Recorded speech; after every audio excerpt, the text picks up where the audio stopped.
Assalomu alaykum obunachilar. Bugungi ishlarimizdan Cobalt avtomat korobka. Bunda bo'ladigan muammolar yurgan vaqtida har xil talchoqlar boradi. Zadniga urganda, iddiga urganda talchoqlar boradi. Hozir Cobaltimizni korobkasini tushirib olamiz. Yana ko'rganlaringiz ichini polni shashib tashlamiz, moyni ahvolini ko'ringlar. Moy qarayib, vaqt o'tib ketgan. Mashina probegi 200,000 kilometrdan ziyod yurgan. Plastmassalar singan edi. Görgənlərinizdə plastmassalar singan, vtulkilari 0. İçində vtulkilari bo'ladi. Vtulkilari 0 vaqti yurib qolgan. Hozir buni xudo xolasa yuvib chayib toza vtulkilarni qoqib, chokka moshni etib bosib beramiz.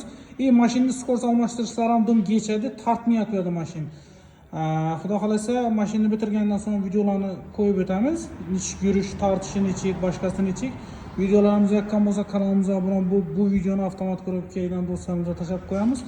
Ular maylarni vaqtida almashaversin, filtrlari bor, ichini filtrlarini qo'ydirib taxlatib qo'ysin. Sog' bo'linglar, salomat bo'linglar.